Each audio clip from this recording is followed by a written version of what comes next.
The rain tapped softly against the glass walls of Rick Lambert's penthouse, but inside the room, everything felt painfully still.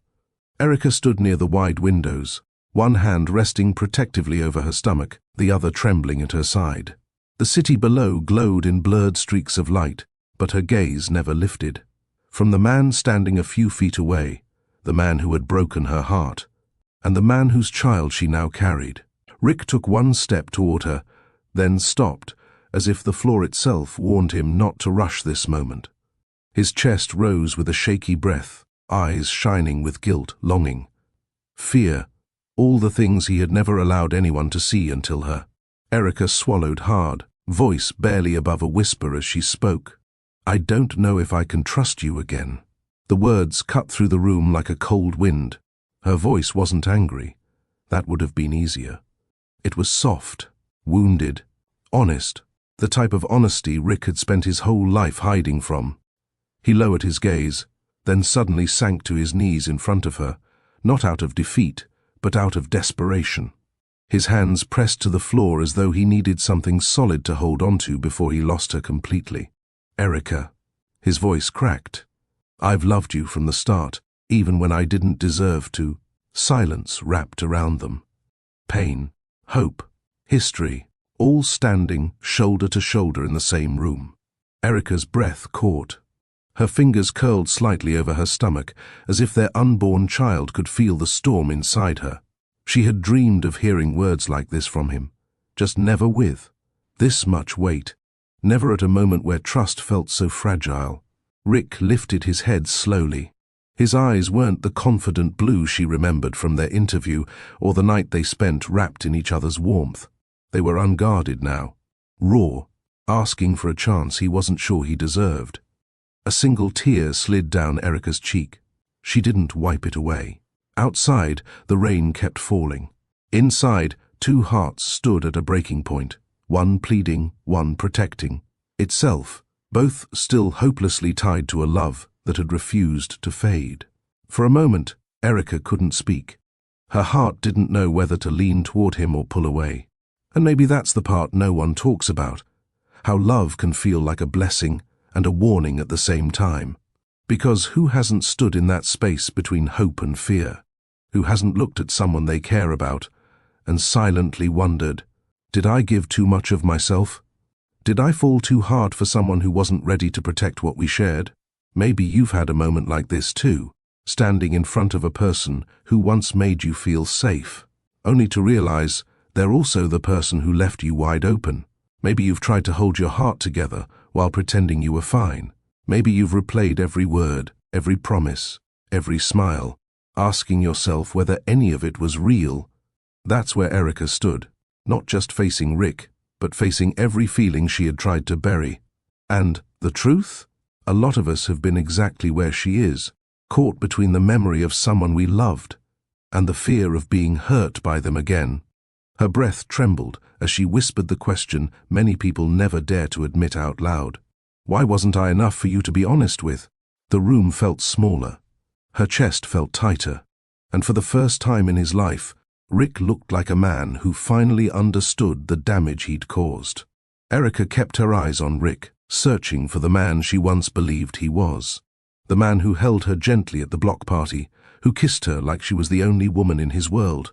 The man who made her feel seen, valued, wanted. But the truth stood between them now, heavy and undeniable. He had used her. Not for her heart, not for her mind, but for business. A billionaire CEO who built his empire on precision and strategy. And a journalist who had only ever wanted to tell the truth. Two people whose connection felt effortless, genuine, until she discovered the message that shattered everything. A message that reduced their night together to a calculated move. A move she never saw coming. Her voice shook not with anger, but with exhaustion. You played with something real to get what you wanted. Rick's shoulders dropped. The guilt in his expression wasn't a corporate performance this time. It was the look of a man who finally realized he'd broken something he didn't know how to fix. He whispered, "I never meant to hurt you." But apologies didn't erase wounds. Because what cuts deeper than betrayal from someone you trusted? What breaks harder than realizing the person who held you closest might have had an agenda the entire time? That's the conflict pressing against both of them now. A woman who gave love without conditions. A man who let fear and ambition make choices his heart never agreed with. And a truth that refused to vanish just because he wanted forgiveness. The kind of mess that can't be cleaned with sweet words or quick promises.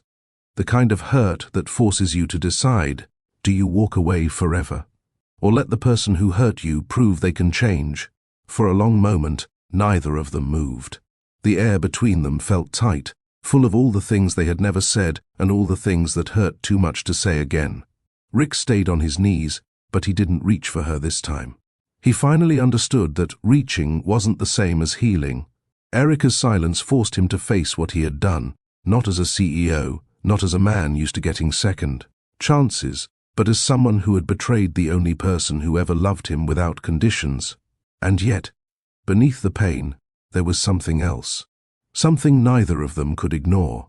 What if this moment wasn't the end? What if the man who broke her trust was also the only one willing to rebuild every piece of it, slowly, steadily, without shortcuts? What if the love they shared, real, undeniable, imperfect, still had room to grow? Erica's eyes softened for a heartbeat, just long enough for him to see the truth she hadn't spoken yet. She still cared. That's why it hurt so much. His voice, low and unsteady, carried his fear and his hope at the same time. Tell me what I have to do, Erica. Tell me how to prove I'm not the man who hurt you. She didn't answer. Her hand drifted over her stomach again, her body reminding her of the new life that had changed everything. Because what if the love she thought was destroyed was meant to rise again in a different form, not as a fairy tale, but as a family? What if the heartbreak wasn't a closing door, but the beginning of something deeper, the kind of beginning no one sees coming? The screen cuts sharply to a warm summer night on a crowded block in Atlanta. Music thumps gently from a nearby speaker. Streetlights glow above a circle of families and neighbors, swaying to a slow jam. In the middle of it all, Rick stands with his hands resting at Erica's waist, trying not to look completely out of place in his clean polo and nervous smile. Erica's arms settle around his shoulders, her cheeks warm from laughter and the way he keeps watching her like she's the only person in the world. Their steps fall into sync. Her father is manning the grill nearby, pretending not to watch. Kids dart around their feet. The air carries the scent of charcoal and peach cobbler, but Rick sees none of it, only her. He leans closer, voice low, breath unsteady. I don't know if I can keep pretending this is just friendship, not after wanting you this long. Erica's pulse jumps. Her fingers tighten slightly behind his neck. Then don't. He cups her face with both hands, careful, slow, as though afraid she might fade if he blinked. And under the streetlights, surrounded by her world, she rises onto her toes and kisses him. The block erupts into cheers. Someone whistles. Someone yells, "All right now, Erica." But their lips stay together, soft and breathless, as if the entire street has vanished beneath their feet. A moment too beautiful to forget. A moment too powerful to ignore. The screen returns in a colder light. Dawn filters through Erica's apartment as she sits frozen on the edge of her bed, Rick's phone glowing in her hand. A message sits open. A message she was never meant to read. Our strategy of getting close to the journalist paid off. The board is pleased with the glowing article. Her breath catches in her chest. Her fingers tremble. The night they shared, the laughter, the closeness, the tenderness, feels like it's slipping through her hands. The shower shuts off. Rick steps out, towel around his waist, smiling, until he sees her face. Erica, what's wrong? He stops halfway across the room. She holds up the phone, voice breaking. So, all of that meant nothing? Rick's face drains of color. He knows exactly what she saw. It wasn't like that, he whispers, stepping toward her. She stands before he can reach her, the hurt too sharp, too deep. You used me. Those 3 words hit him harder than any punch. He tries again. Please, just listen. But she turns away, her heart collapsing under the weight of the truth. Cut back to the penthouse present moment. her hand over her stomach, his knees on the floor, both of them broken, both still connected. Erica Cole stood at the base of Cinetech headquarters, craning her neck to take in the height of the glass tower. The building stretched into the Atlanta sky like it belonged to another world. Entirely. A world she'd only ever written about, never stepped into. Her press badge felt too light on her chest, her tote bag too worn compared to the sleek, structured briefcases carried by people brushing past her. Inside the lobby, everything gleamed. Marble floors, sculptures with names she couldn't pronounce, security guards in tailored uniforms, greeting executives who moved with the quiet. Confidence money brings. Erica swallowed hard. She'd covered community issues for years, interviewing teachers, activists, small business owners, not titans of the tech industry. But today, she was here for him. Rick Lambert, the man who built Cinetech from a garage project to a national powerhouse. The man whose innovations shaped half the apps running on people's phones. She clutched her notebook tighter and straightened her blazer. "You earned this," she whispered to herself. The elevator carried her to the executive floor, rising smoothly, silently. When the doors opened, she stepped into a hallway lined with floor-to-ceiling windows overlooking the city. Everything was too polished, too precise, a stark contrast to the neighborhood she came from, where buildings fought for space and sidewalks cracked under the weight of time. She felt the distance between those worlds in her chest. A small, unwelcome question formed, "Do I really belong here?" But she pushed the thought aside. She wasn't here to be impressed or intimidated. She was here to work, and work well. Rick Lambert's assistant appeared with a friendly smile. "Miss Cole, he's ready for you." Erica nodded, steadying her breath before stepping into the office that would change her life. Rick Lambert rose from behind his desk as soon as she entered, not casually, not distractedly, but with his full attention focused directly on her. It startled her more than the view behind him. "Erica Cole," he said with a warm smile. "It's good to finally meet you." His voice was low, calm, confident without being overbearing. He crossed the room with an outstretched hand, and when she shook it, she felt grounded despite the nerves buzzing under her skin. "Thank you for having me," she replied, hoping her voice didn't betray how fast her heart was beating. He gestured toward a pair of chairs near the windows. They sat facing each other, sunlight catching the edge of his glasses as he waited for her first question. She wasn't sure what she expected. Someone aloof? Someone rushed? Someone who spoke in jargon and rehearsed statements? Instead, he listened. Really listened.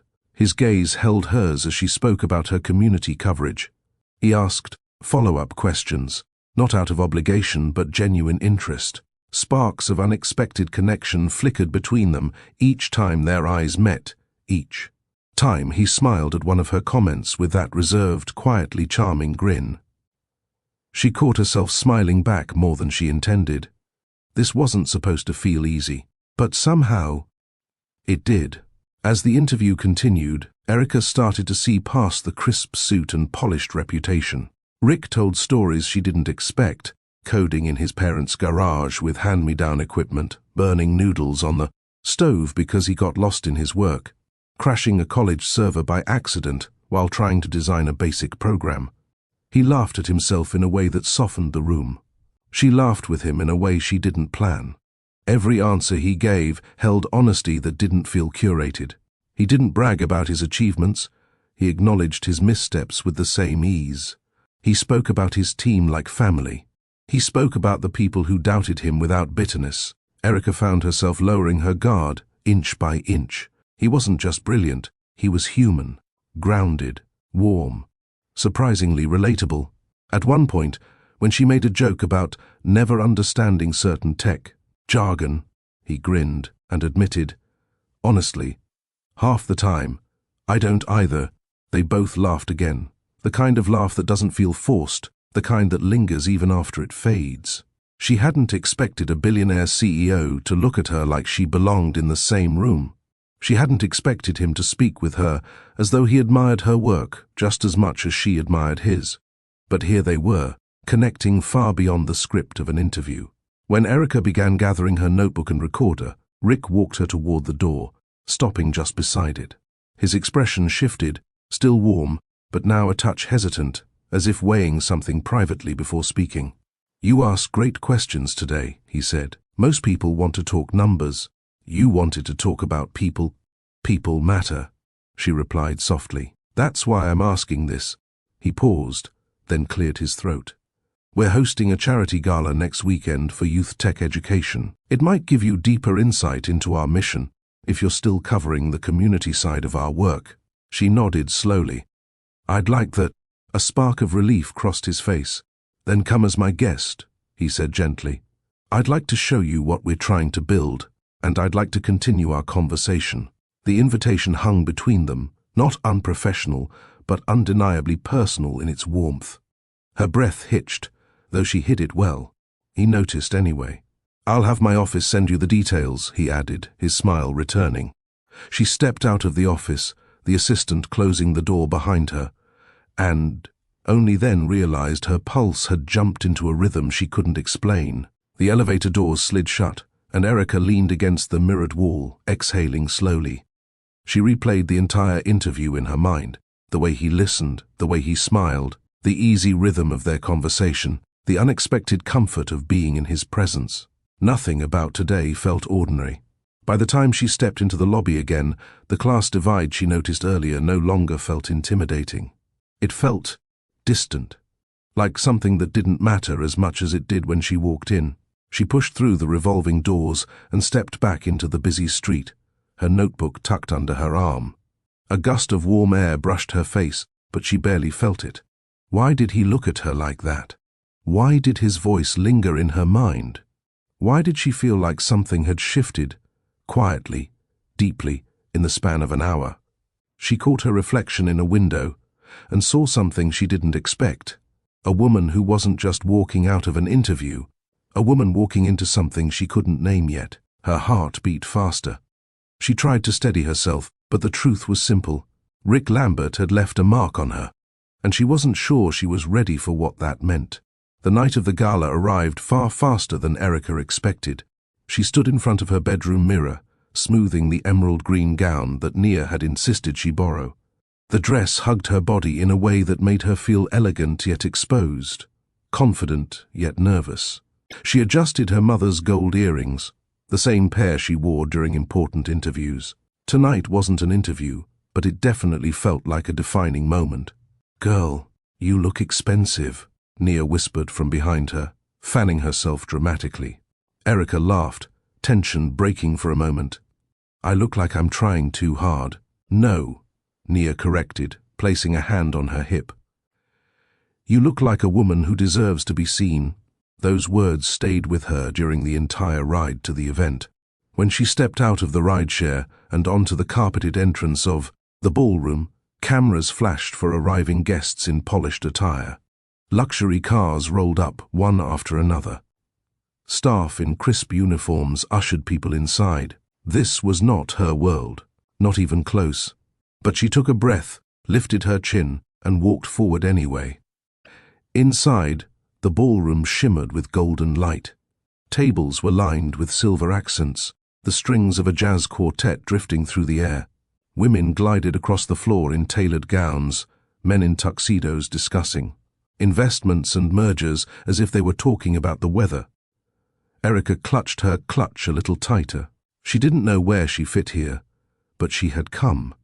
That had to count for something. She spotted Rick before he spotted her.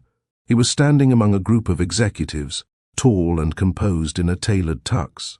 But the moment his eyes found her, everything about him changed. His stance loosened. His expression softened, and a slow, unmistakable smile spread across his face. He excused himself from the group immediately. "Erica," his voice lowered, warm.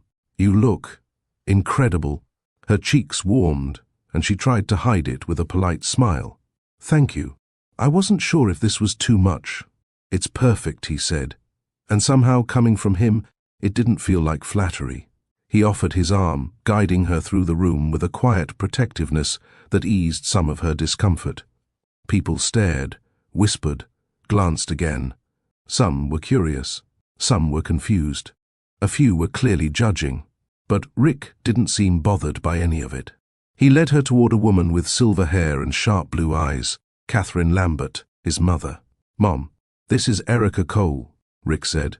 "The journalist I told you about."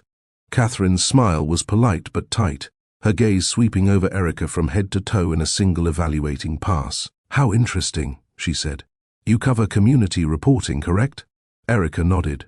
"Yes, I focus on local issues and neighborhood stories." Catherine's smile didn't widen. "That's certainly important work." The tone was soft, but the message was clear. "You're not from here. You're not one of us." Rick stepped in subtly, redirecting the conversation, but Erica had already felt the shift, the quiet reminder that some doors didn't fully open for everyone. Still, he stayed by her side. Still, he made her feel like she belonged. As Rick guided her through the gala, Erica felt eyes trailing behind her, lingering longer than necessary. Some smiles were genuine, others were thin, strained, or confused. She overheard snippets of whispers, nothing explicit, but sharp enough to register. "Who is she with? I've never seen her before. Is she new to the donor circle?" One woman glanced at Erica's dark skin and asked Rick casually, "Is she part of the staff helping coordinate tonight?" Rick's jaw tightened. "She's my guest," he said, voice even. The woman blinked, then forced a laugh before scurrying away. Another man commented on Erica's neighborhood-focused journalism with a dismissive tone, asking Rick if he had plans to expand her perspective now that she was entering broader circles. Erica smiled politely, but the sting settled deep. Rick leaned close, noticing the tension in her posture.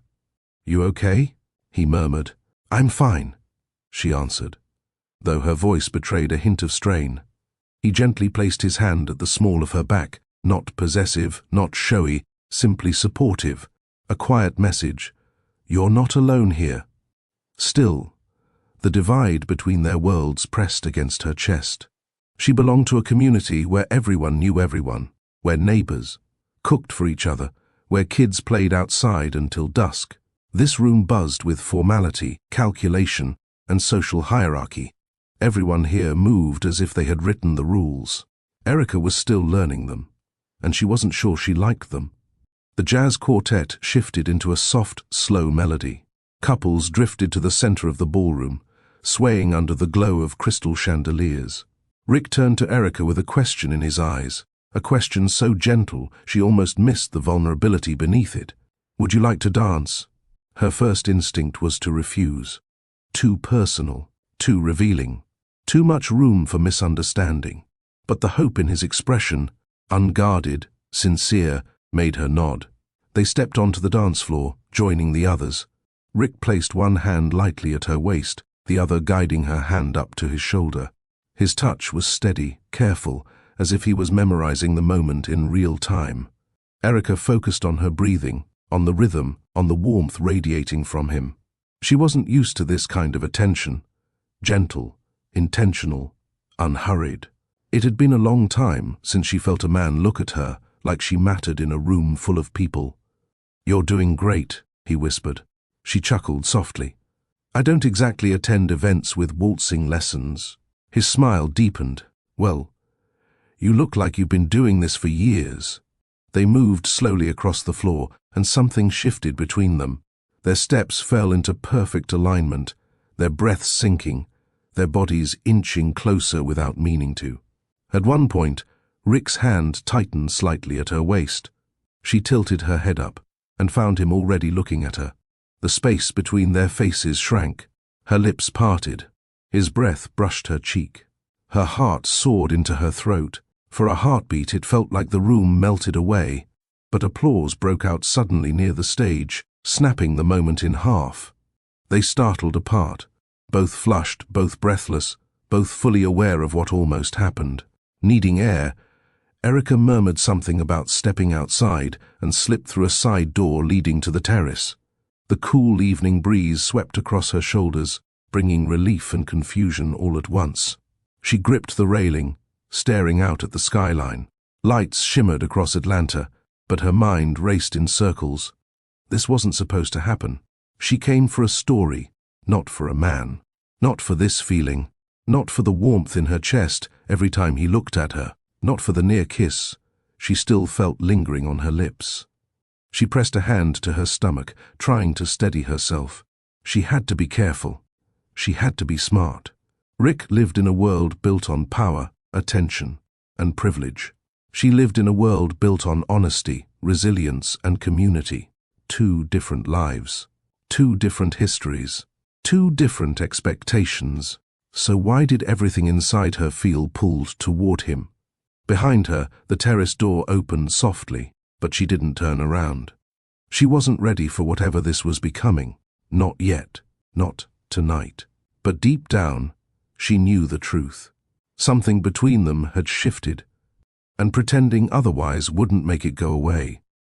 Saturday arrived with a heat that clung to the air, the kind that made music float louder and barbecue smoke drift down the block. Erica stood on the front porch of her childhood home, adjusting the strap of her sundress as she waited for Rick's car to turn onto her street. She wasn't nervous about him seeing her world. She was nervous about how her world would see him. A shiny black SUV rolled to a stop near the curb. Rick stepped out in jeans and a navy polo, looking both casual and unmistakably polished in a way that made neighbors glance twice. He locked the car, then spotted Erica standing on the porch. The way his expression lit up, soft, warm, genuine, eased the knot in her stomach. "You made it," she called, stepping down the porch steps. "I wouldn't miss this for anything," he replied, hands slipping into his pockets as he walked toward her. Before she could respond, her father Terence stepped out from behind the grill, wiping his hands on a towel. His stare carried a quiet authority, protective, observant, steady. "Mr. Lambert." Terence extended a firm handshake. "Please, call me Rick," he said quickly, meeting the grip with respectful strength. Terence gave a slow nod. "Well then, Rick, welcome. Grab a plate if you're hungry." The line was simple, but in her father's voice, it was permission, not acceptance yet, but the first step toward it. Kids darted across the sidewalk, teenagers blasted R&B from a speaker, women carried foil-covered trays to tables. And the scent of ribs, corn, and peach cobbler wrapped the whole block in something warm and familiar. Rick looked around with quiet fascination. This wasn't a curated gala or a corporate banquet. This was a neighborhood, Erica's neighborhood, full of people who talked, with their hands, laughed loudly, and watched out for one another. And for the first time, she saw him as the outsider, but one willing to walk into her world without hesitation. Rick didn't try to impress anyone. He didn't walk around like a man who owned a company worth billions. Instead, he followed Erica's lead, curious, open, and more humble than she expected. When a group of kids challenged him to a race with miniature toy cars, he crouched down on the pavement without hesitation. His expensive watch glinted in the sunlight as he rolled his car forward, making exaggerated engine sounds that sent the children into fits of laughter. "You're losing," one boy shouted. "I'm giving you a chance," Rick teased, eyes sparkling. Erica's cousin Keisha watched from her lawn chair and whispered to Erica, "Girl, he's cute and fun. You better not mess this up." Erica nudged her playfully, but didn't bother denying the warmth blooming in her chest. Later, a retired teacher named Ms. Jean cornered Rick with questions about technology gaps in schools.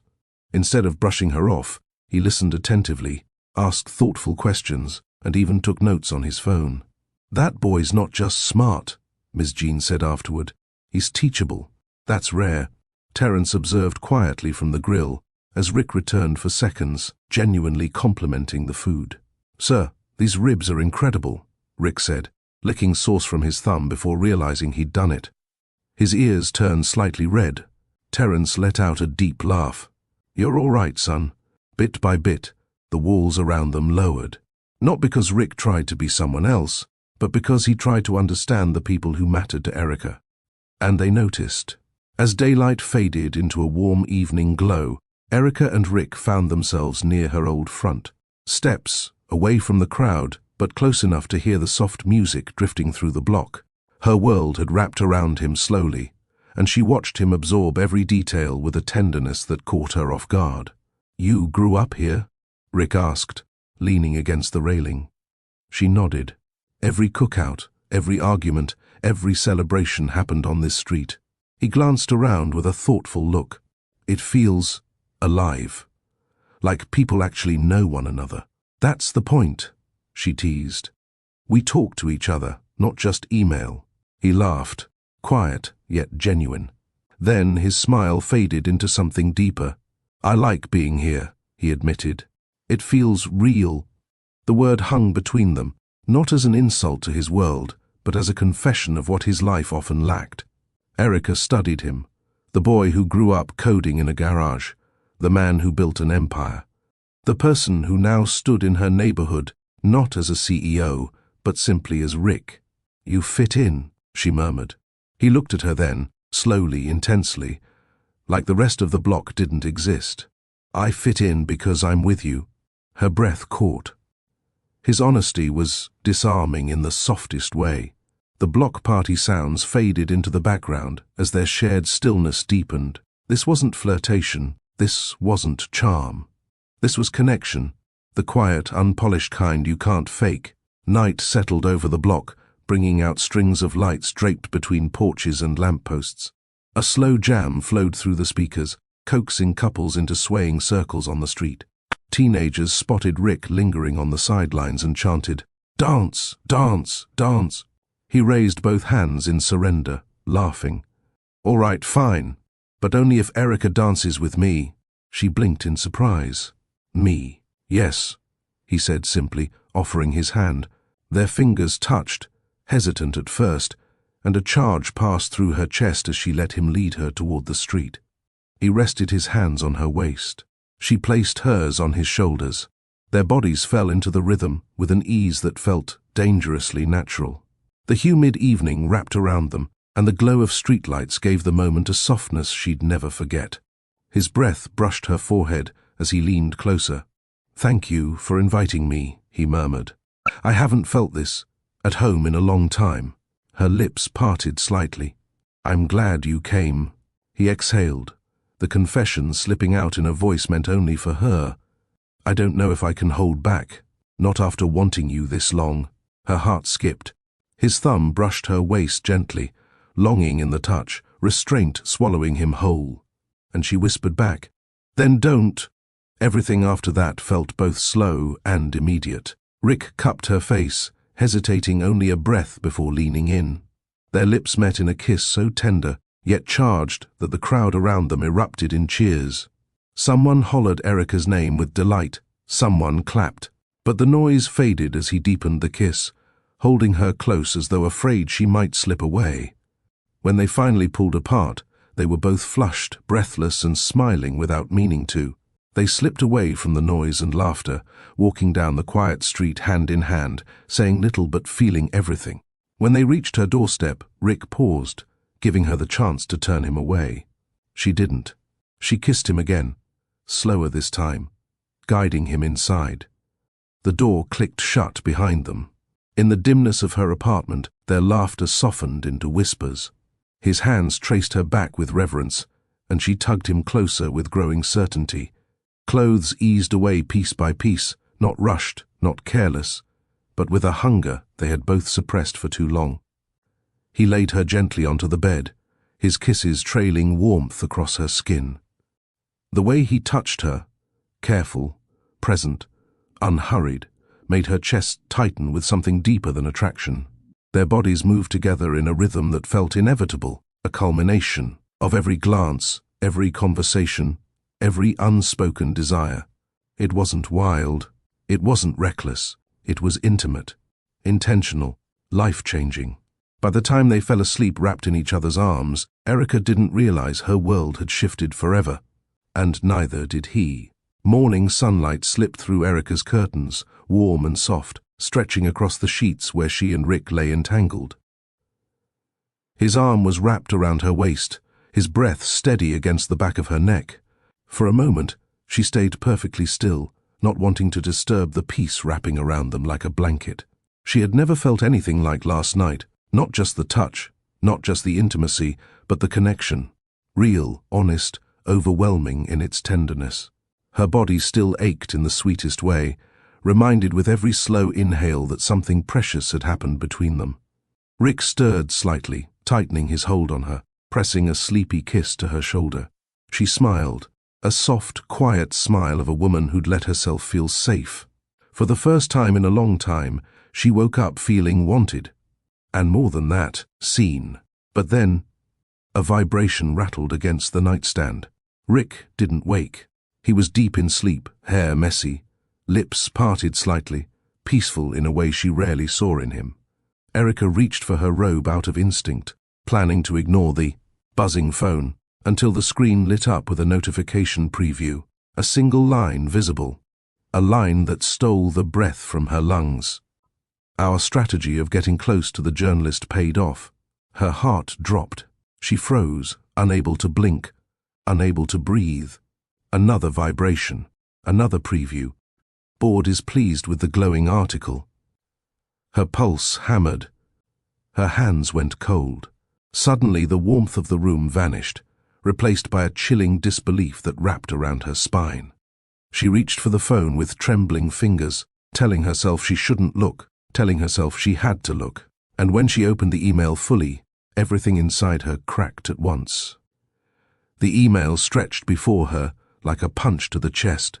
Praise, strategy, metrics, and worse, casual acknowledgement that her relationship with Rick had been part of a planned approach to sway her article in Cinetech's favor. Phrases burned into her memory. Her perspective aligns with what we need. Your connection helped shape a positive narrative. Excellent work positioning yourself close to her. Connection, positioning, strategy, words that mocked the sincerity she thought they shared. Erica pressed a hand to her mouth as the truth sank in. Had every moment been calculated? Every smile, every laugh, every touch last night? Tears rushed to her eyes, hot and blurring the screen. She set the phone down with shaking hands, backing away from the bed as if distance could lessen the sting. Her mind raced through every conversation, every look, every tender moment, desperately searching for signs she might have missed. Rick murmured her name in his sleep, unaware of the storm forming inches away. Erica wrapped her arms around herself, trying to hold the pieces together. The ache last night had felt like connection. Now it felt like betrayal. 1 night ago, she surrendered her heart. This morning, she shattered. The water shut off in the bathroom, and a few seconds later, Rick stepped out, with a towel wrapped around his waist, hair damp, skin glowing from the steam. He smiled when he saw her, a smile that evaporated the moment he noticed her face. "Erica?" he asked gently. "What's wrong?" She didn't speak. She couldn't. Instead, she lifted his phone, her expression raw and wounded. I saw the email. His entire body went still. He swallowed, stepping toward her slowly, palms open. "Erica, I can explain." "Explain?" Her voice cracked. "Explain how getting close to me was a strategy. Explain why I'm mentioned like some assignment." "It started wrong," he said quickly, emotion rising in his voice. "Yes, I wanted a positive article. I won't lie about that. But the moment I met you, everything changed." She shook her head, pain twisting through her chest. "Erica, listen," he pleaded. "I never planned for this. I didn't plan to care about you.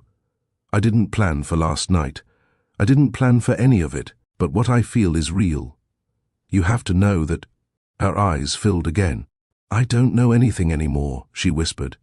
He reached for her, desperation on his face, but she stepped back, folding her arms tightly over her chest. "Please," he said softly, "don't shut me out. Not when this—" His voice broke. "Not when you mean this much to me." But his words couldn't mend the rupture that email carved through her heart.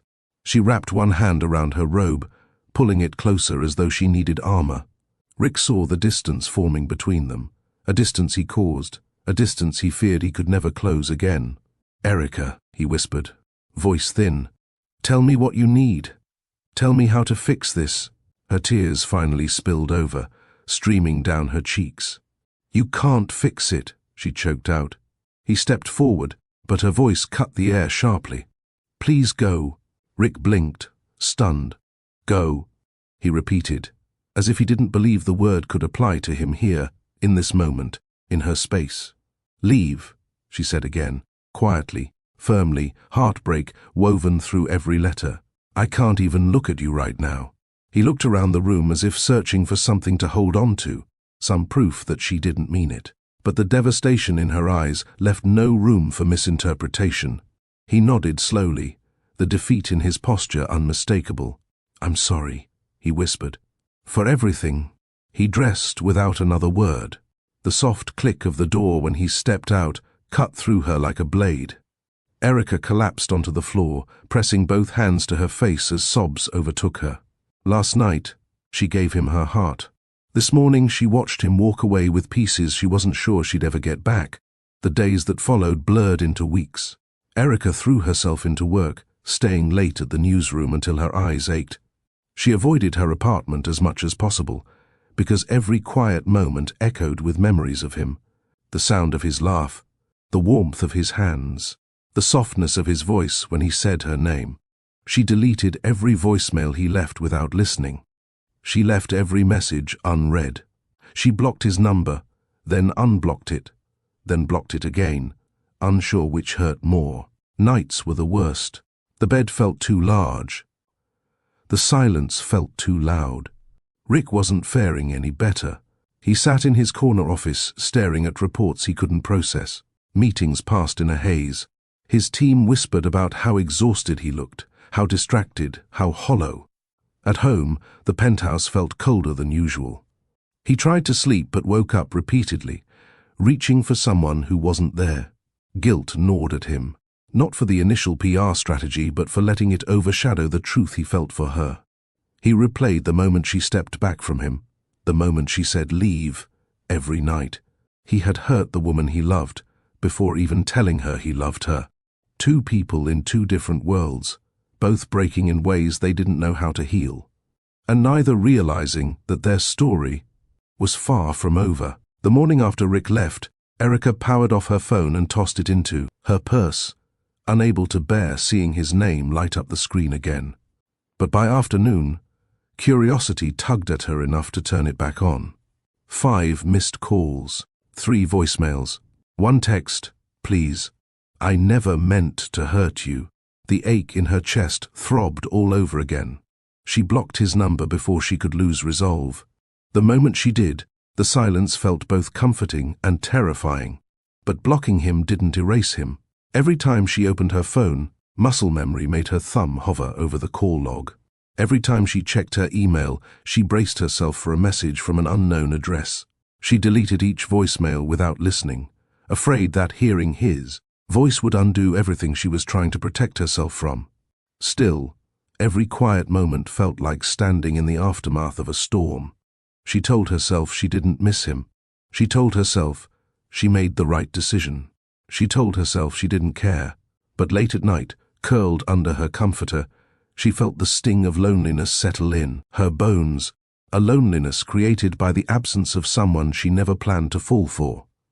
At Cinetech, the staff tried not to stare, but Rick made it impossible to ignore that something was deeply wrong. His hair was unbrushed, his tie was crooked, his eyes carried a weariness that no amount of caffeine could cover.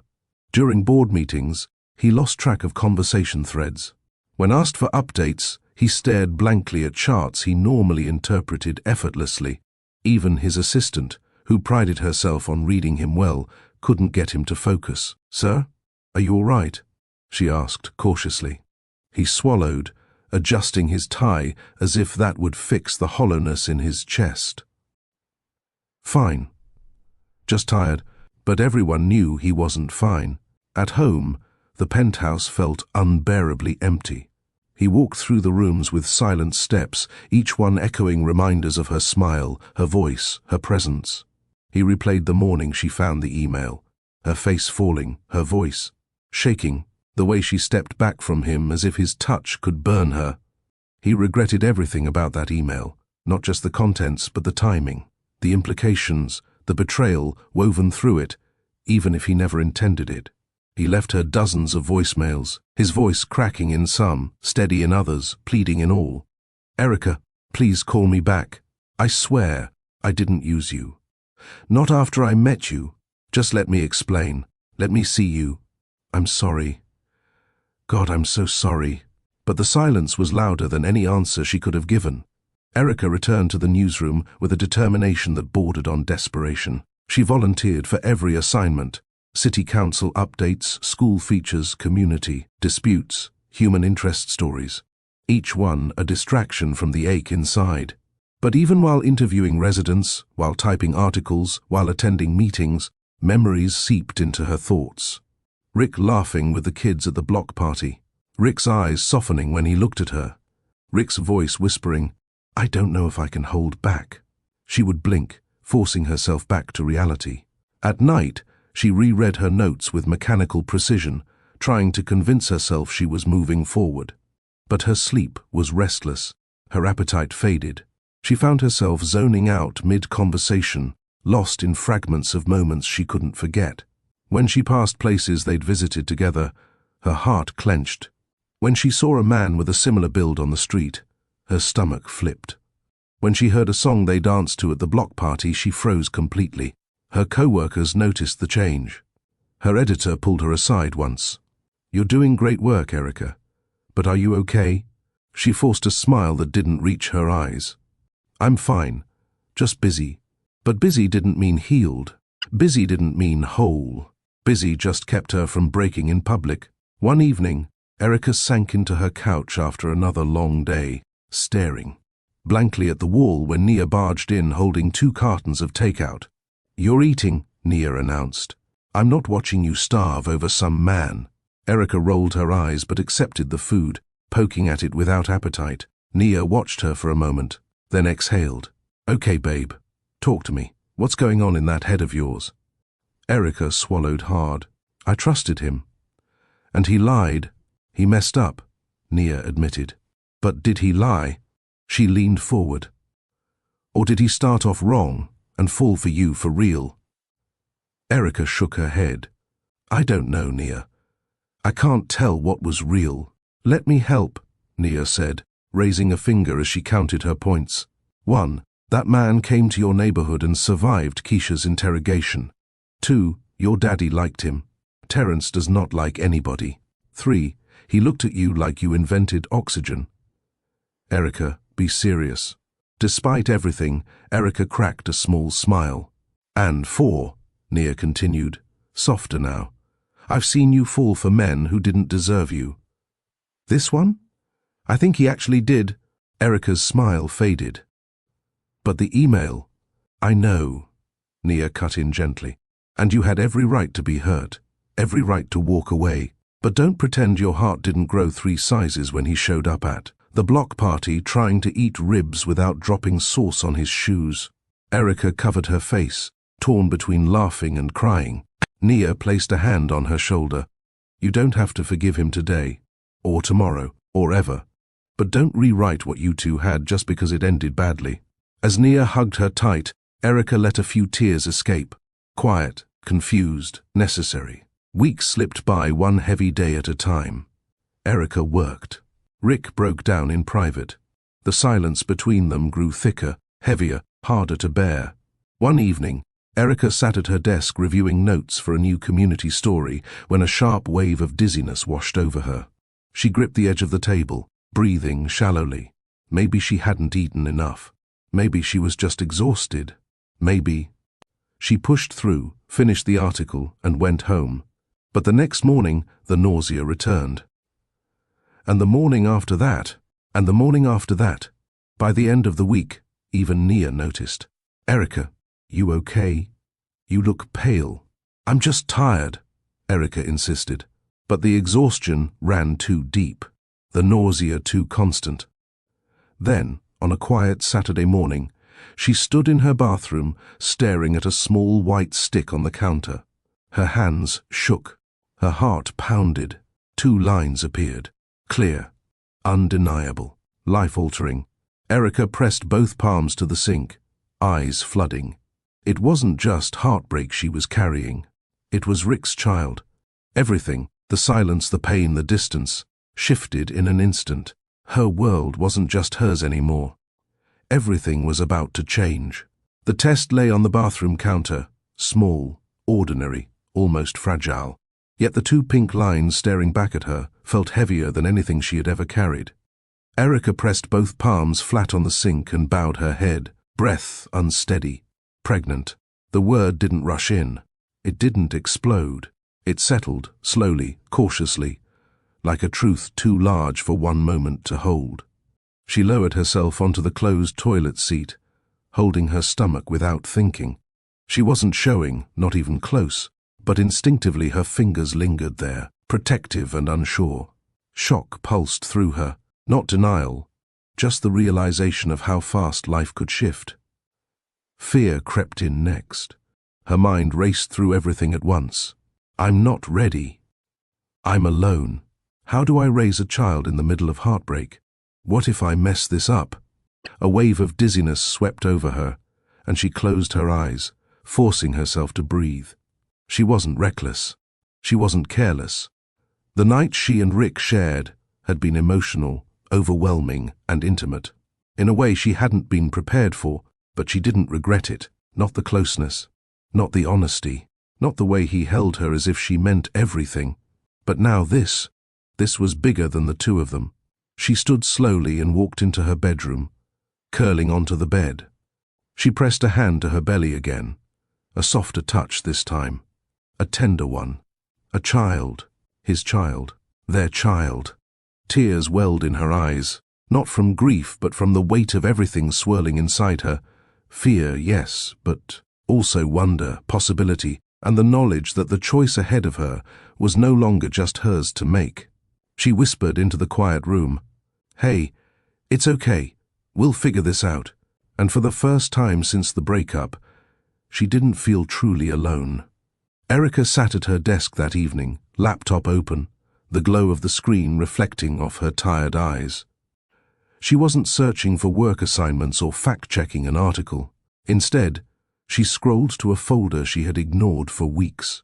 Rick emails, unopened. There were 32 messages, all sent after she blocked his number. All ignored. Her finger hovered over the trackpad. She didn't want to hurt herself. She didn't want to reopen wounds. But now, with a baby on the way, she needed clarity, not for the sake of reconciliation, but for truth. She clicked the first message. "Erica, I'm not asking you to forgive me. I just need you to know I see what I did wrong. I should have told you everything the moment we met. But what I feel now, it's not tied to an article. It's tied to you." She swallowed hard and clicked another. "I've thought about every moment with you. Your laugh at the block party, the way you dance to music even when you think no one's watching. You matter, not because of work, because you're you." Then another. "Please don't think the email reflected my heart. It reflected my job. A job that's empty without you in it." Her chest tightened, not from longing, but from the sincerity threading through each line. Another message. "You brought me into your world, and for the first time in years, I felt human again. Everything changed after that night. Everything." Another. "If you never want to see me again, I'll respect it. But please, don't doubt that what we shared was real." She leaned back in her chair, covering her mouth. The tears she fought earlier began to spill. The PR strategy had been wrong, undeniably. But everything afterward, everything he showed her, everything he confessed, it wasn't performance, it wasn't manipulation, it was truth, even if delivered too late. She clicked another email. "I'm sorry for the way it started, but I'm not sorry for you.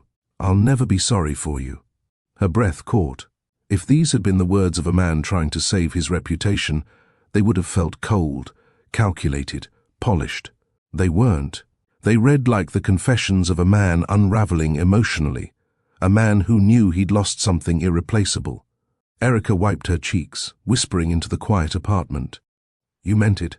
All of this time, the realization didn't erase the hurt, but it changed the way she carried it.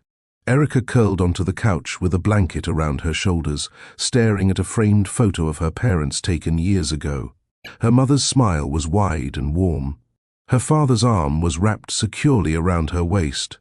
They didn't have much growing up, but they had honesty. They had unity. They had commitment, even when things were hard. Her mother would have said something like, "Love is messy, baby, but truth is what steadies the heart." Her father would have added, "Your child deserves the whole story, not just the easy parts." She touched her stomach again. It wasn't about forgiving Rick. It wasn't about reopening her heart. It wasn't about pretending everything was fine. It was about doing right by the little life growing inside her. And that meant giving the father of her child the truth. Not filtered, not delayed, not drowned in silence. She exhaled slowly, as if releasing the final bit of resistance left inside her. This wasn't just her story anymore. This wasn't just her future. The baby deserved to know where they came from. The baby deserved a father who knew they existed. The baby deserved honesty, even if the parents were in pieces. Erica stood, walked to the mirror, and studied herself. Her eyes were tired. Her heart was bruised. But strength lived underneath the hurt, steady, quiet, undeniable. She whispered, "You deserve the truth too." For the first time in a long time, she felt a direction forming inside her. A path built not on emotion, but on responsibility and clarity. She didn't need to choose Rick. She didn't need to forgive him yet. She didn't need to rush into anything at all. She just needed to speak the truth. Erica grabbed a notebook from her dresser, flipping through pages filled with story ideas, interview notes, observations, half-formed thoughts. But today, she wasn't jotting down leads. She was preparing herself. She wrote one sentence at the top of a blank page. "I'm not meeting him for us. I'm meeting him for the truth." She underlined it twice. It reminded her of her purpose, anchored her emotions, and steadied her pulse. She wasn't ready to let him back in. She wasn't ready to break again. She wasn't ready to relive the morning the email shattered her. But she was ready to take ownership of her story. She was ready to speak from strength. She was ready to tell him the one thing he deserved to know. A child was on the way, a life tied to both of them. She pictured his face, the shock, the guilt, the confusion. She pictured her own heartbreak, her own tears. She braced herself for everything she might feel when she saw him again. It scared her, the thought of standing so close to him after weeks of silence. But clarity grew louder than fear. She wasn't going to him as a woman wounded.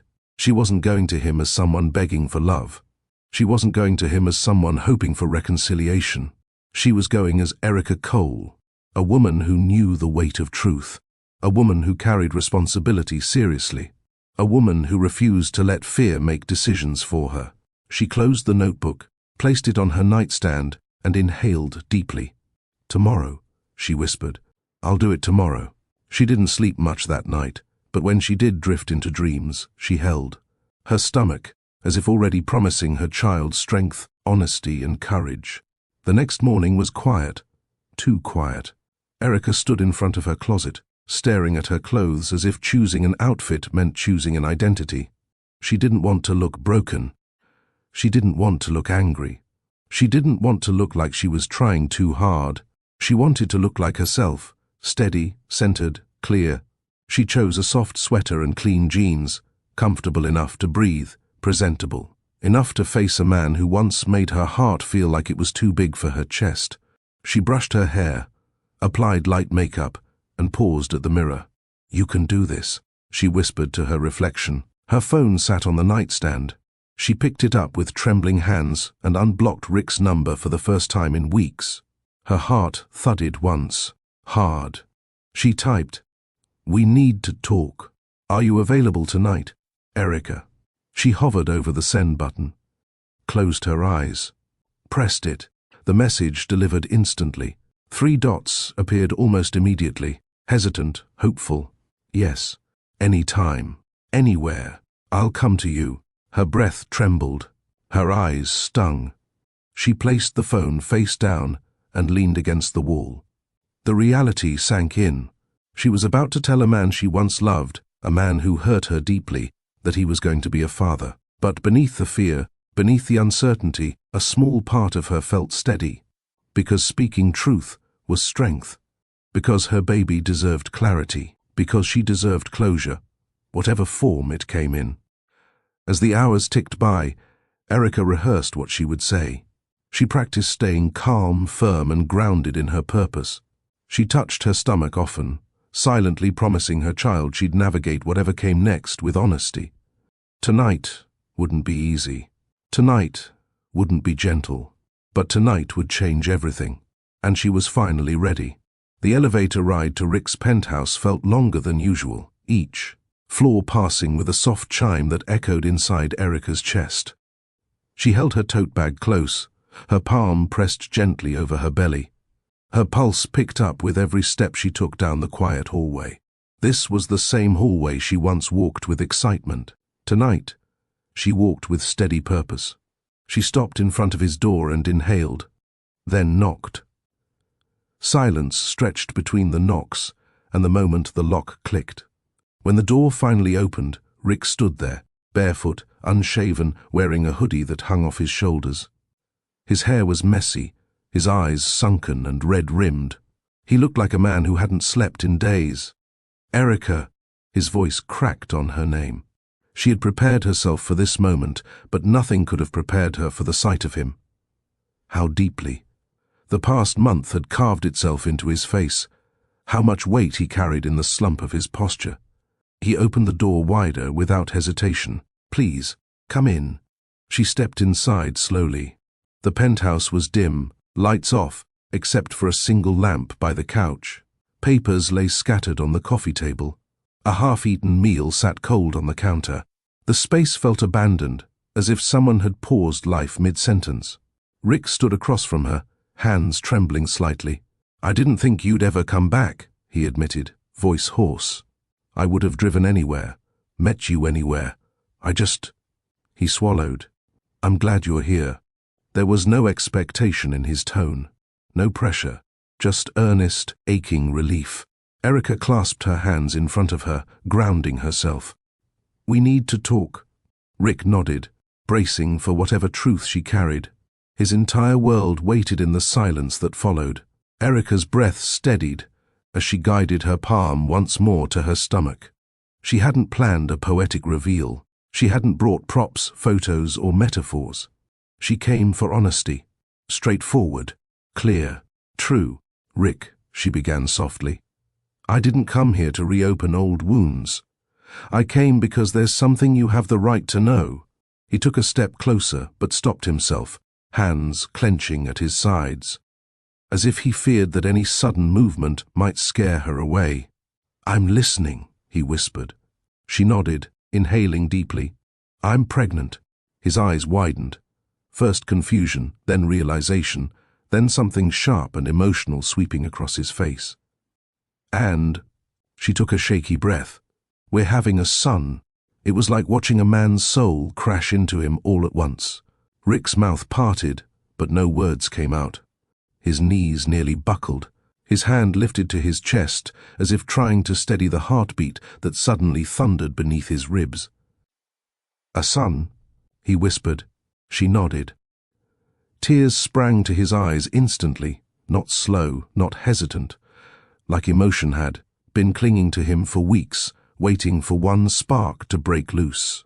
He pressed a hand over his mouth, shoulders shaking. I'm going to be a father." He choked out the words, stunned and overwhelmed. Erica felt her own throat tighten as she whispered, "Yes, you are." Rick staggered back a step, gripping the edge of the kitchen island for support. His breath broke into uneven sounds. He pressed the heel of his palms to his eyes, trying to regain control, but emotion kept breaking through him in waves. She had never seen him like this, and in that moment, she understood something. He wanted this child. He wanted this truth. He wanted to be better. Rick wiped his face, but the tears kept falling, raw and unrestrained. He let out a small sound, half laugh, half sob, overwhelmed by the sheer magnitude of the moment. "I've never cried like this," he said, voice shaking as he looked at her through wet eyelashes. "Not since I was a kid." Erica's own eyes softened. She didn't move closer, but she didn't step away either. He pressed both hands over his face, exhaling shakily before looking at her again. "A son, Erica, Emotion cut him off again. "I've made so many mistakes," he whispered. "So many. But this is the most precious thing anyone has ever shared with me." His knees finally gave way, and he lowered himself to the floor, leaning back against the cabinet, overwhelmed and breathless. Erica stood still, letting him feel everything without shame or interruption. "I thought I lost you forever," he said through tears. "And the idea that I might have lost my chance to be part of this baby's life." He shook his head hard. "I wouldn't survive that." There was no dramatics, no manipulation, just truth, raw, unfiltered, human. Erica's heart throbbed painfully as she whispered, "I didn't come here to hurt you." "I know," he said brokenly. "But I hurt you, and I'll carry that for the rest of my life." He wiped his face again, gaining small fragments of composure. "Thank you," he said softly, "for telling me. For giving me the chance to be part of something this important." The sincerity in his voice settled between them, quiet, heavy, undeniable. Rick finally stood, still wiping tears, but breathing easier. His face was blotchy, his cheeks wet, but his eyes were clearer than they had been in weeks. "I know you don't owe me anything," he said, "and I know trust doesn't rebuild overnight, but I want to earn my place back in your life, and in our son's life." Erica's chest tightened at the words "our son." She crossed her arms gently over her stomach, grounding herself before speaking. "I never stopped loving you," she said softly. Rick inhaled sharply, hope flooding his features. "But," she continued gently, "love isn't the problem. Trust is." His expression shifted, not disappointment, but understanding. "I know," he said, voice steady, "and I'll do whatever it takes. At whatever pace you need." Erica nodded slowly. "I want you in his life. I want him to know his father. But I also need time. Time to heal. Time to understand who we are now. Time to rebuild what broke." Rick stepped a little closer, cautious. "I'll give you that," he whispered. "All of it. As long as you tell me what you need, I'll follow your lead." Her eyes glistened, not from pain this time, but from the calm that grew inside her. She wasn't rushing. She wasn't diving back in. She was choosing herself, choosing honesty, choosing a slow path forward. "I still love you," she said again, "but I need to feel safe with you. Fully." Rick nodded. "I'll never take your heart lightly again. Never." For a long moment, they stood across from one another, quiet, cautious, connected in a way that didn't need words. The tension between anger and longing had softened into something more grounded. Possibility, acceptance, beginnings. Rick took a slow step forward. Then another. He paused when he reached her, as if asking permission with his eyes. Erica hesitated, only a breath, before nodding gently. He wrapped his arms around her, not tightly, not desperately, but with care. She rested her cheek against his chest, feeling the uneven rhythm of his heartbeat, feeling the way his breath trembled, as if the moment itself was too fragile to hold. It wasn't a romantic embrace. It wasn't a rekindled flame. It was two people, wounded, learning, rebuilding, choosing to stand together for the first time since everything fell apart. "I'm here," he whispered into her hair. "For you, for him, for whatever comes next." Erica closed her eyes, letting the peace of that truth settle in her chest. They weren't healed. They weren't fixed. They weren't back together. But they were trying. And sometimes, trying was the first step towards something stronger than before. The decision to attend counseling wasn't simple. It wasn't romantic. It wasn't glamorous. It was necessary. After the emotional night at Rick's penthouse, Erica agreed to move slowly, to rebuild trust one conversation at a time. So when Rick suggested professional guidance, she didn't say yes. Right away. She thought about it for days, prayed on it, journaled, and finally agreed when she realized something. If they were going to raise a child together, and possibly rebuild a relationship, they couldn't rely on hope alone. They needed tools, structure, honesty, and a safe space to confront the cracks that nearly tore them apart. Their first session was awkward. Erica sat with her hands folded in her lap, eyes focused on the carpet. Rick sat stiffly, fingers interlocked, trying not to fidget. The therapist, Dr. Harmon, observed them quietly, waiting. "Let's begin with why you're both here," she said calmly. Erica inhaled slowly. "I'm pregnant," she began. "And even though things ended badly between us, I want our son to grow up in a grounded environment. I don't want tension. I don't want resentment. I want him to see two people who handle conflict with maturity." Rick nodded. "I'm here because I don't want to lose her again, and I don't want to fail my son before he's even born." The honesty stunned Erica, not because she doubted his sincerity, but because she was used to men hiding behind pride. Rick wasn't hiding anymore. Week after week, they showed up. Some sessions were smooth. Some were hard. Some left Erica quiet for the entire ride home. But gradually, something shifted. Rick began taking accountability openly, not with excuses, not with strategic language, but with vulnerability. "I treated my job like it was more important than people," he admitted during one session. "I let ambition blur my morals. I put Erica in a position that made her question my integrity. She had every right to walk away." Hearing him say that aloud, without defensiveness, without minimizing, softened something inside Erica. She, too, confronted her wounds. "I shut down," she confessed. "I made decisions from a place of hurt instead of communication. I didn't give you the chance to explain because I didn't trust myself not to break again." Dr. Harmon nodded. "So you both protected yourselves in ways that harmed the relationship?"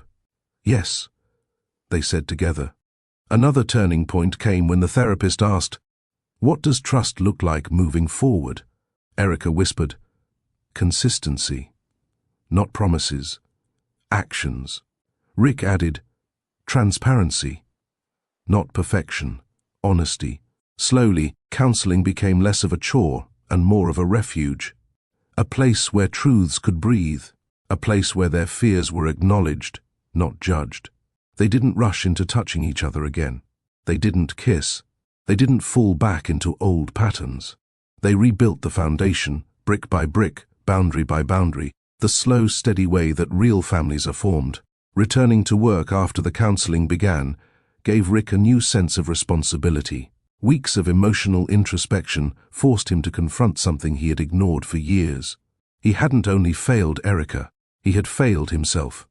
The PR strategy that sparked the downfall of their relationship was a symptom, not the disease. His entire leadership style at Cinetech had been built on efficiency, results, and image, but not on humanity. He gathered his team for a meeting, one larger than any quarterly report. "I need to address something," Rick said, standing before dozens of employees. His tone held none of the polished charisma he used at conferences.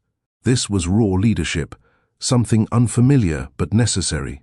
"A decision I made recently hurt someone I care about.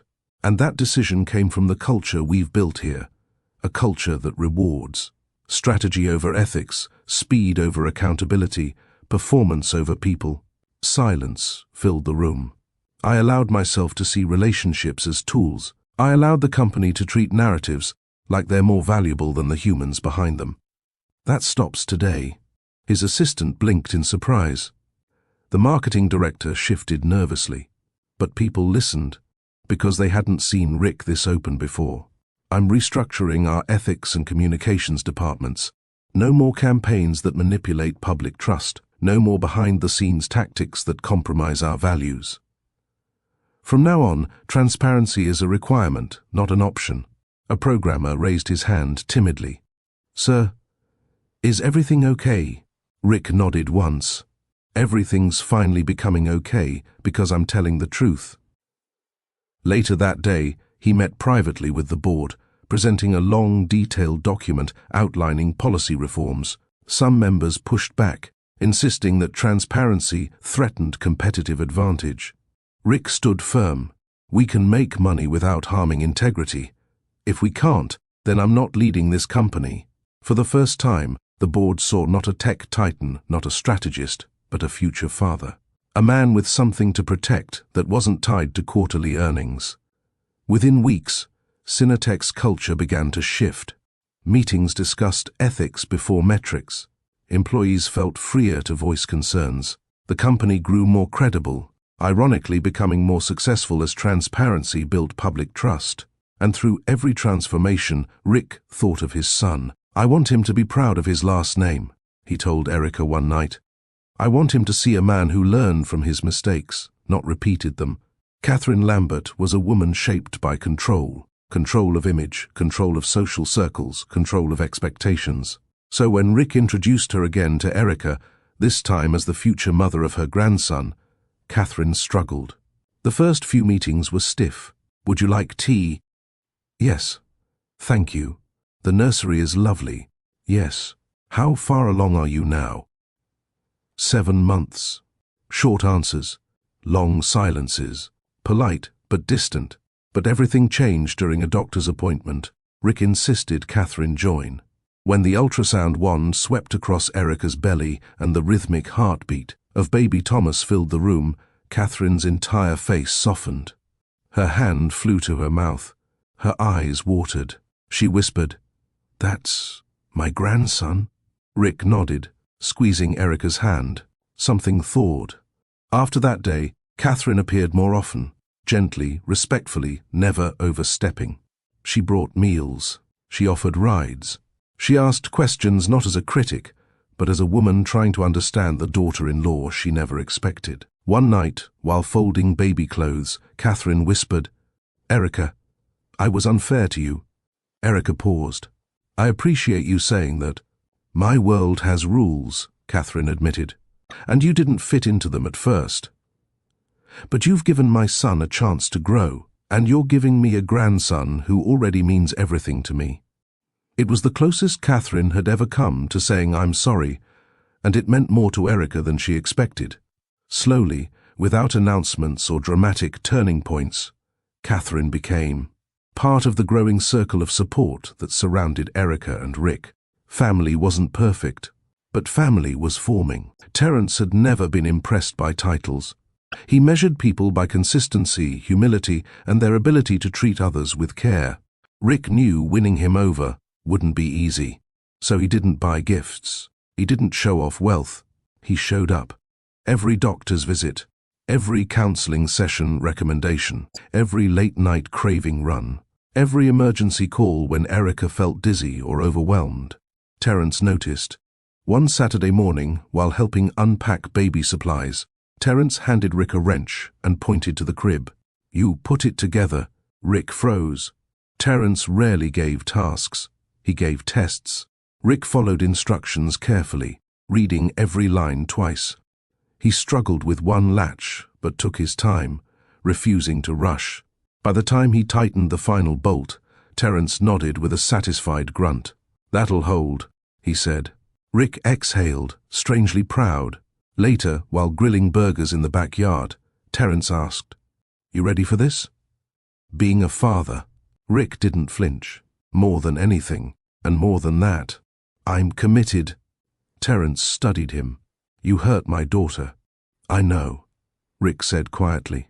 "And I'll spend the rest of my life making sure she never doubts my loyalty again." Terence nodded. "Good," he said. "Because responsibility isn't in big promises. It's in daily work. Show up every day, even on the days you fail." "I will," Rick replied.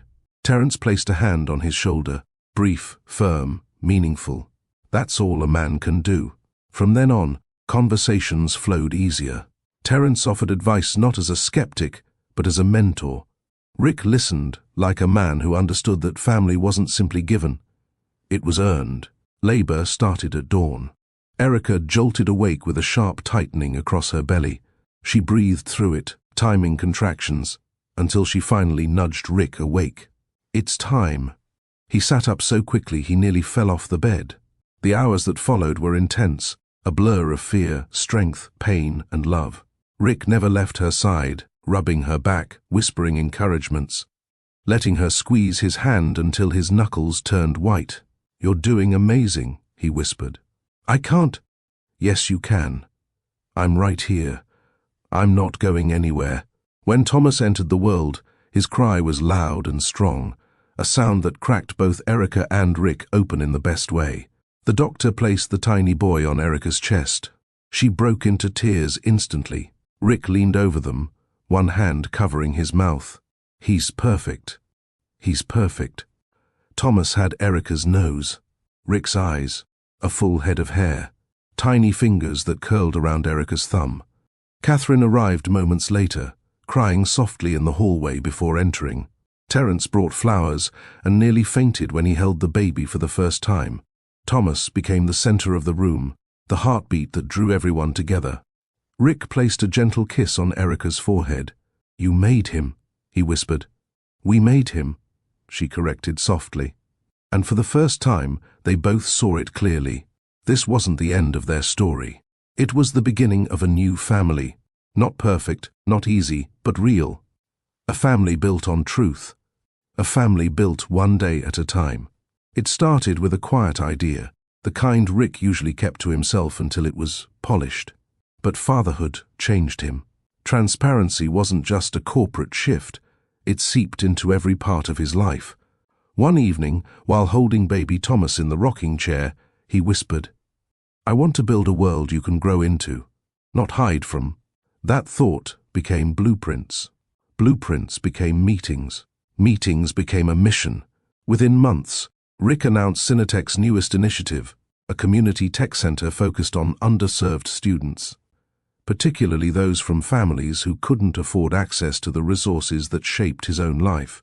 He named it the Thomas Innovation Center, not for publicity, not for image repair, but because fatherhood had given him a new purpose, creating opportunities for children who might one day change the world the way he hoped Thomas would.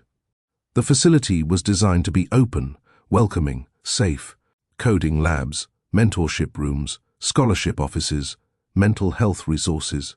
For teens navigating pressure, every detail intentionally crafted. And he wasn't just funding it, he was showing up. Every week, he sat with kids teaching them basic programming. He answered their nervous questions about careers. He encouraged their creativity. He listened. The board questioned the time commitment. Rick didn't hesitate. My son is going to grow up watching what leadership looks like. This is leadership. For the first time, the community saw him not as the polished CEO whose decisions shook stock markets, but as a man kneeling beside a teenager who couldn't afford a laptop, teaching her how to debug her first line of code. Every moment was a testament to who he was becoming and what kind of father he intended to be. The ribbon-cutting ceremony drew reporters, parents, educators, and local officials. Erica wasn't sure how she'd react seeing Rick on a podium again. His last public moment had indirectly caused her heartbreak, but when he took the microphone, he didn't wear the confident smile he'd mastered for years. He looked grounded, human, transparent. I stand here today not as a CEO, he began, his voice steady, but as a father.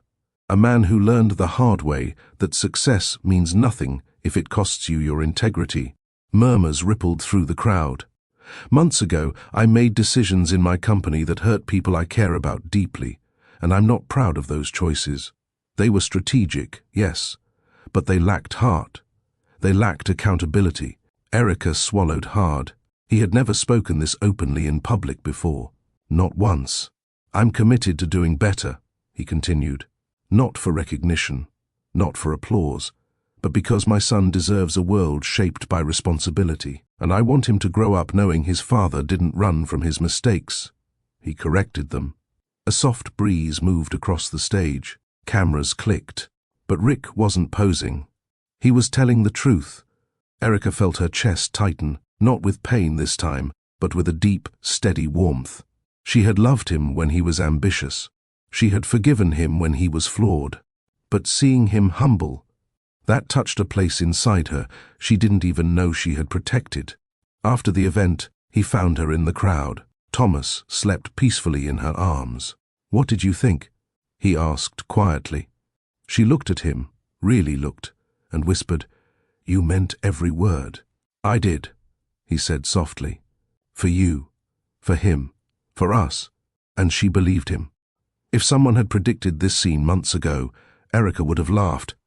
Catherine, polished, structured, always in control. Terence, grounded, old school, protective. Nia, bold, outspoken, fiercely loyal to Erica. Sitting around one backyard table. Impossible.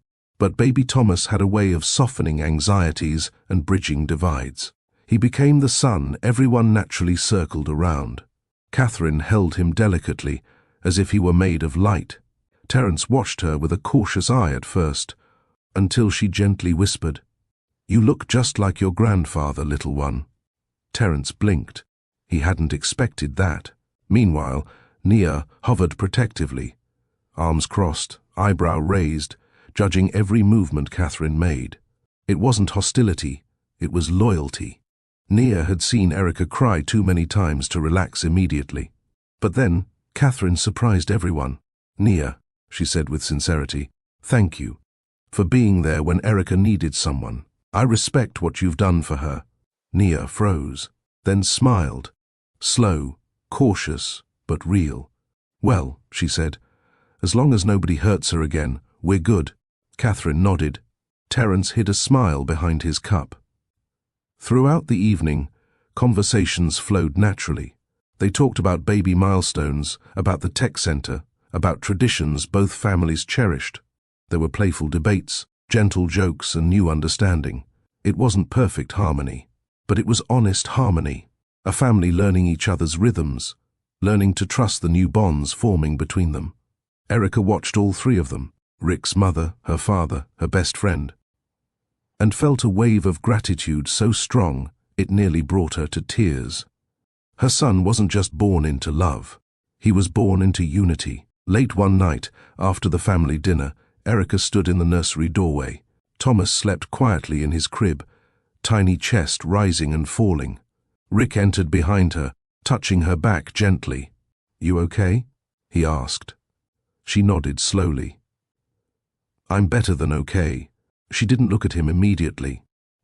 Instead, she looked around the room, the rocking chair they assembled together, the soft lights Rick installed, the blanket Catherine knitted, the crib Terence inspected twice, the little journal Nia gifted her for motherhood. Everything was touched by someone who cared. Then she spoke the truth she'd been holding in. "When I met you, I thought I was falling in love with a brilliant man who made my life exciting. But now I realize I gained a partner, someone who shows up, someone who grows, someone who listens even when it hurts." Rick's breath caught.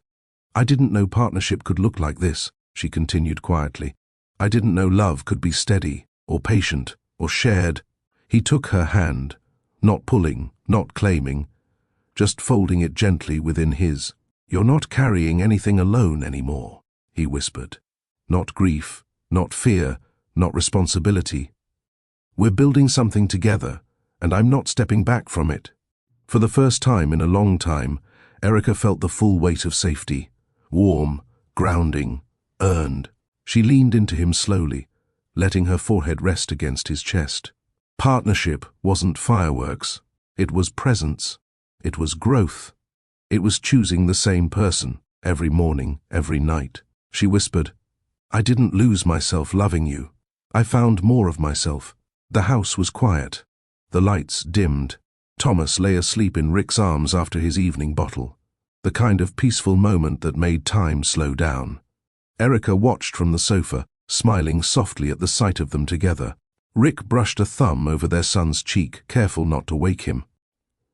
When he finally carried Thomas to the crib and returned, he sat beside Erica, close enough that their knees touched. She turned toward him. "Do you ever think about how far we've come?" she asked. He nodded, eyes warm. "And how far we almost didn't." Silence settled, not heavy, but full. Rick reached for her hand, tracing gentle circles on her palm. "I didn't just fall for you," he whispered, voice thick with emotion. "You made me honest. You made me look at myself. You made me want to be better, not because you demanded it, but because loving you revealed where I needed to grow." Erica inhaled sharply, her eyes stinging. "And you," She whispered back, "You made me brave. Brave enough to trust again. Brave enough to believe in us. Brave enough to choose love even when it scared me." He cupped her cheek. She leaned into the warmth. Their foreheads met, soft, steady, intimate. No rush, no dramatics. Just a quiet promise between two people who had learned love the hard way and earned it the right way. In that moment, the world they built together felt complete. Not perfect, not flawless, but strong. A world shaped by truth. A world softened by forgiveness. A world centered around a little boy who came from love. Real, resilient love. And as Rick whispered, "I'm here, always," Erica felt it fully. This wasn't a story about falling apart. It was a story about rebuilding, brick by brick, heart to heart.